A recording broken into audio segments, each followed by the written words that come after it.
William Shakespeare, who was mentioned several times today already, was not so much into architecture. This question he raised in his theater play, Coriolanus, 400 years ago, hints that to Shakespeare, the city was not so much about buildings. Speaking about my professional experiences over the last years in the Middle and the Far East, I would like to show you that this notion, Shakespeare's notion, is somehow still topical. Just look at the world population growth. Despite the diverse predictions on how many people will live on the planet by the end of the century, there's little doubt that the 140,000 daily newborn today will sooner or later all end up living in urban environments. So the city's history somehow takes currently a dramatic turn. Megacities, for example, occur or emerge, creating a hodgepodge of rural and urban for sometimes 10, 15, 20 million people, many of them living in formal settlements. The blueprint of what is a cultural city doesn't exist anymore. If you look at diversity of cities today, they differ a lot by productivity, average age, but also the landscape of culture they have to offer. The architects were probably among the first within the creative professions to go global and opened offices and started their practices often in political or economical environments very alien to what they were used to. A layer of so-called star architects appeared. One of the probably most still intriguing examples of what became the so-called iconic architecture is the Sydney Opera House in Australia, clearly representing a way of architecture being used for city marketing or branding. A more recent example, the Sydney Opera House exists already for 40 years, almost exactly 40 years ago it has been opened. A more recent example is Frank Gehry's design for the Museum of the Guggenheim in Bilbao. The city in northern Spain was rather slumberous before the opening of this building and turned the city into a mecca of contemporary art and international culture tourism. The hunger for innovation and new things is particularly strong and obvious in emerging countries. So they follow the trend of iconic architecture very closely. Look at here the Saadiyat Island project on the oil-rich Emirate of Abu Dhabi, which includes, among other things, a branch of the Louvre Museum from Paris, and again also a Guggenheim Museum. And you may not be surprised to hear that it's again Frank Gehry who is appointed to design the Guggenheim also in Abu Dhabi, somehow hinting that the planners and politicians in Abu Dhabi hope to somehow repeat the Bilbao effect and turn the Emirate on the Arabian Peninsula into a mecca for international tourism. So there's a strong focus on investing into physical infrastructure, into buildings.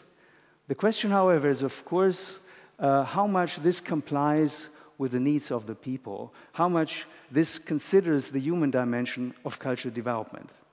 In the following, I would like to share with you a few experiences I made between 2009 and 2011 while working on a large-scale urban development in the city of Hong Kong, which somehow shows, to me at least, the delicacy of the intangible and the tangible part of urban planning, the relationship and interaction between architecture and culture, you could say hardware and software. Hong Kong, a former British colony, has been reunified in 1997 with the People's Republic of China and underwent through this period a serious demographic change, while many Hong Kong Chinese people were rather afraid of this, as they called it, takeover, and left the city while more and more Mandarin-speaking people flocked into Hong Kong. The city still has more or less the same amount of inhabitants today, which is around 7 million people. 5 years before this happened, the at that time retiring chairman of People's Republic of China, Deng Xiaoping, announced in the north of Hong Kong, on the other side of the border, in the Pearl River Delta, a special economic zone, and unleashed a tremendous economic growth in the region, actually unprecedented in China and maybe worldwide. Among other things, fast-growing cities appeared. For example, in the neighborhood to Hong Kong, the city of Shenzhen was for a long time the fastest-growing city in the world. Today, the twin cities of Hong Kong and Shenzhen make up 19 million people. But if you look at the entire Pearl River Delta, then it equals the population of countries like Italy or Great Britain, almost living together in one metropolitan area. The federal government, together with the regional governments in the Pearl River Delta, make a strong effort to reinforce this process of urbanization and connecting the urban centers of Guangzhou, Humen, Shenzhen, and Hong Kong. Hong Kong will receive one of the major terminals of this network, and from 2016 onwards, this train station will deliver up to 40 million passengers every year to downtown Hong Kong, which means 10,000 people commuting through this train station every hour. Hong Kong is one of the most dense populated cities in the world, with up to 140,000 people living in 1 square kilometer. And it is also one of the most expensive cities in the world. So therefore, it's actually a surprise that in front of this site, there's a 40 hectares plot of unbuilt territory. So this plot became a spectacular testing ground for the Hong Kong government to smart and sustainable readjustment of its cultural identity, the cultural identity of the city, within the new circumstances. This is the view from the site towards the famous cityscape of Hong Kong Island. So the Hong Kong government announced in 2007 an authority named after the geographical name of this plot, the West Kowloon Culture District, and allocated $3 billion to a large-scale culture development downtown Hong Kong. If you look at Hong Kong today, it's probably one of the most mature and exciting metropolises in Asia and probably worldwide, with many faces. It's a very bustling, vibrant city full of self-expression. However, if it comes to culture and arts, Hong Kong is definitely not on par with globally leading cities like, for example, London or New York. So the West Kowloon Culture District has the ambition to change this. On one hand, 40% of this plot will be kept open as a park, because Hong Kong lacks parks. It's a very dense populated city. On the other hand, 60% will be built area, 720,000 square meters, which equals 8 times the size of the Sony Center here in Berlin. Out of these 700,000 square meters, 40% will be dedicated to culture and arts, among them a museum of the size of the Centre Pompidou, but also a performing arts venue of the size of the Madison Square Garden in New York. But there are also much smaller venues and facilitations for the arts and for culture. So I was participating in the development of a culture master plan. You can say the software to what was supposed to become a master plan for this plot. We made a proposal. I developed this together with Ram Koolhaas and his architectural firm OMA in 2009 to 2011. And what I did is what I'm always doing first. I'm actually approaching the city, talking to the people living in the city. I talked to 40 people in long-term interviews. I met them several times. People of different professional, political, social backgrounds, to understand what are they thinking about this project and what are their concerns and what are their ideas. I collected many of these ideas and created a kind of intellectual cloud of material I could use then later on for the design of the cultural master plan itself. I also came up with a slight change of the original brief of the development itself, and suggested because I noticed that the project itself was almost entirely focusing on consumption. There were almost no venues planned for producing art and culture. However, I thought a proper space for the arts needs to be also a place where artists can rehearse new shows and artists have their studios to work on the ground. So therefore, we introduced spaces to be used for producing art. And finally, also to have opportunities to disseminate projects and to develop educational tools. So we split somehow the culture program into two parts, in a consumption and a production part. Before every great city has been born, there was always a village, or almost always. So great cities embark somewhere still the notion of a village, which was maybe a remembrance to the urban past of the city itself. Just remember Greenwich Village in Manhattan, or the Saint-Germain in Paris, or Trastevere in Rome.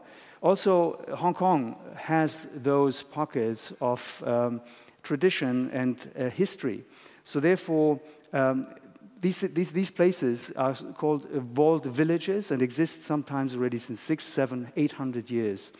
So we thought it would be very useful to reenact the notion of those walled villages also on the plot of the West Kowloon Cultural District, to somehow, on one hand, breaking the density of the city, on the other hand, also introducing and reenacting the historical urban past of Hong Kong. We looked also into landscaping and the countryside. Hong Kong, although being a very dense populated city, has actually a very beautiful countryside, and we thought it's important to understand and to study this for creating an interesting proposal for a park.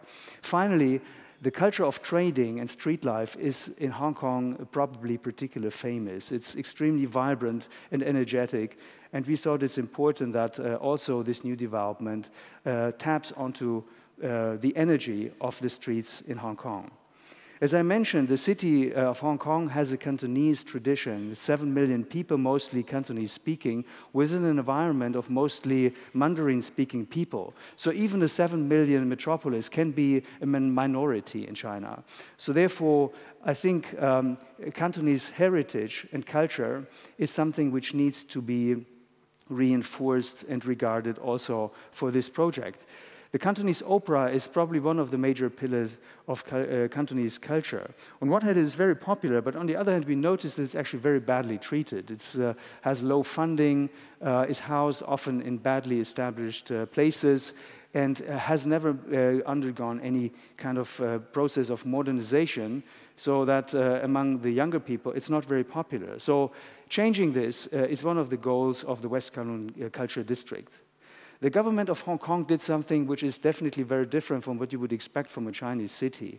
It conducted 80 sessions of public engagement before it made a decision on the proposals of the master plan. So the planners had to present, including myself, 80 times. I mean, I didn't do it every time myself, but we had to present 80 times to interested audiences in Hong Kong our proposal before the government would make a decision on the proposal itself. So in the meantime, the master plan development has been finished, and first competitions have been run for specific projects on the site. And interestingly, the Cantonese Opera will be the first project to be built in the West Kowloon Culture District. An architectural firm from Canada has been assigned with this to develop the Xi Center, or the Cantonese Opera, within the next 2 to 3 years. Hong Kong enjoys quite a strong autonomy, also in terms of freedom of speech. This is, of course, very important for culture and arts and for its development in the city. So Hong Kong probably seriously claims to become the #1 destination for contemporary art in the Chinese world. And to do so, the Hong Kong government, the West Kowloon Cultural District, and the museum M+, being built on this site, made an agreement with the collector of the largest collection of contemporary Chinese art, the Swiss Uli Sick, last summer to transfer a major part of his collection by the opening of the Museum M+ in 2017 to Hong Kong and showcase it there. So Hong Kong will suddenly have the largest collection of contemporary Chinese art. Many of the artworks are actually made by artists who are critical and oppositional, and therefore probably hardly to imagine that this collection would be shown very soon in mainland. There has been also an architecture firm hired to make the design for the M+ Museum in Hong Kong. This is Herzog und Dömeron from Basel, the same architects who also designed the Olympic Games Stadium in Beijing in collaboration with the artist Ai Weiwei. So there's little doubt that after 2017, Hong Kong at least will try to become a thriving place for the arts and showcasing classics of the contemporary Chinese art like Zhang Xiaogang's Bloodline painting you see here. Back to Shakespeare, I think this example shows the delicacy of a balance between high investment and human development. And I do think that, that indeed Hong Kong shows in many ways how emerging cities today actually try to reshape their cultural identity within the process of globalization. Cities of the 21st century often really represent being laboratories for cultural globalization. And therefore, let me finish with trying to draw 4 consequences out of this experience. First, we all, of course, love international culture. We think that exchange with other countries, with people from all around the world is extremely important. However, for new culture developments, in particular in emerging countries, there's often an underestimation of the locality. I think the local potential of culture, art, talent is crucial to the success of those projects. Bigness is not everything. We hear very often that in China, in India, in the Middle East, new projects have been announced for 10,000s of people, of audience, and you wonder, of course, who is going to fill this in places where there's almost no tradition yet in developing art and culture. So therefore, the scale of those projects is also extremely instrumental. Culture needs gestation, needs time to grow. It might be easy and fast to build buildings, but to build culture takes a lot of time. And sometimes the slower it goes, the more efficient it goes. So therefore, adjusting the speed of those developments is extremely important. And I think very often it is useful to start thinking about the intangible part of the planning, to developing education, to developing talent, and to developing art and culture comes first before the development of physical infrastructure. Finally, successful planning is only possible, I think, if it enjoys public participation. All these 4 aspects are particularly instrumental in emerging cities today. However, the debates about commercialization or gentrification in our own cities show that urban planning is a very debated issue today, and that the human dimension is often less, deserves less attention that it enjoys. And I do hope that the process of cultural globalization will change this in the next years. So thank you very much for your attention.